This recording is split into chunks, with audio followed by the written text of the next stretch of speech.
카니에 웨스트는 1977년 미국 애틀란타에서 태어났고 부모님의 이혼으로 어머니를 따라 시카고에서 자랐다. 프로듀서로 먼저 활동을 시작한 카니에 웨스트는 제이지의 더블로 프린트 앨범에서 4곡을 프로듀싱하며 그의 이름을 알리게 됐다.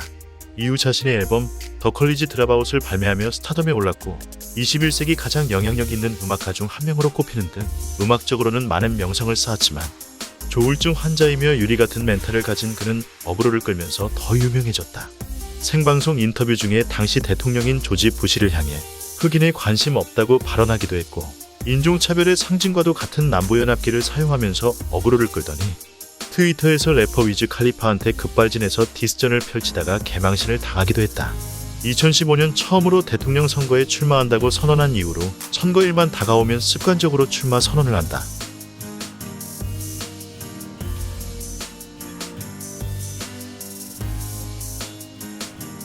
(2024년) 대통령 선거도 출마한다고 밝혔는데 자신이 출마하는 정당 이름을 벌스데이 파티로 지었다. 생일이당 대선 후보다.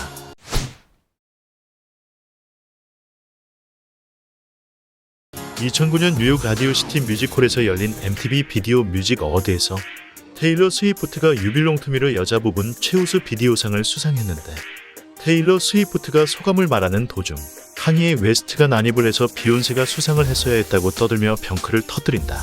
결국 테일러 스위프트는 수상 소감을 말하지도 못한 채 무대에서 내려오게 됐고 당시 카니에 웨스트는 엄청난 비난을 받았는데 심지어 버락 오바마도 그를 깠다. The young lady seems like a perfectly nice person. She's getting her award. What's he doing? Why would he up there? do that? He's a jackass. He's a jackass. He's a jackass. He's a jackass. 이후 카니에 웨스트가 테일러 스위프트에게 사과를 하고 테일러가 흔쾌히 받아주며 2010년 테일러 스위프트는 이 사건으로부터 영감을 받아 이노센트라는 곡을 만들어 용서를 했다. 하지만 2013년 카니에 웨스트는 뉴욕타임즈 인터뷰에서 전혀 후회하지 않는다며 사과를 철회하는 어그로를 끈다. 그럼에도 불구하고 2015년 57회 그래미 어워드에서 사진을 같이 찍기도 하고 두 사람이 함께 저녁 식사하는 모습이 포착되어 화해한 것으로 생각했다.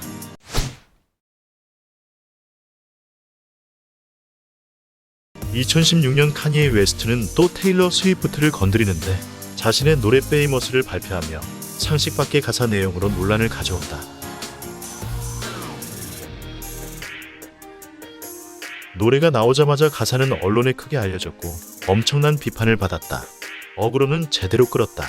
카니에는 테일러의 허락을 받았다고 주장했지만 테일러는 변호인을 통해 그의 주장을 부정하며 카니에는 욕을 더 먹고 있는 상황에 처했다.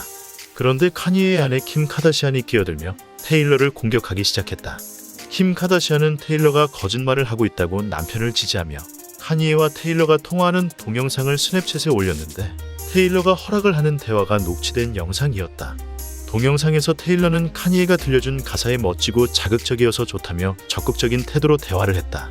이 영상이 공개되자 상황은 반전이 되어 테일러에게 불리하게 흘러갔고 거짓말쟁이로 비난을 받게 되었다. 거기에 테일러의 곡 배드블러드가 케이티 페리 디스곡이라는 게 밝혀지면서 테일러의 이미지는 나락으로 가고 있었다. 테일러도 가만히 있지는 않았다. 룩 Watch Me in Middle라는 노래를 발표하며 킴 카다시안을 비롯해 그녀의 논란에 대해 디스하고 당시 차트를 씹어먹었다. 이 사건은 2020년 3월이 돼서야 끝이 났는데 카니에의 핸드폰이 해킹을 당해 테일러와의 통화 전문이 공개가 된 것이다. 통화 내용을 보면 테일러는 빛이라는 단어 사용을 허락하지 않았고 정작 킴 카다시안과 카니에가 녹취록을 자신들이 유리하도록 짜집기해서 피해자인 척했던 게 들통났다. 거짓말이 들통나자 킴 카다시안은 당연히 대중의 비난을 피하지 못했으며 상황을 벗어나기 위해 코로나 상황 등 뻘소리를 늘어놨으나 오히려 욕만 더 먹었다. 테일러는 나는 내내 진실을 말하고 있었다고 의연하게 말하며 현재 무엇이 더 중요한지 생각하자며 코로나에 대한 기부를 독려하였다.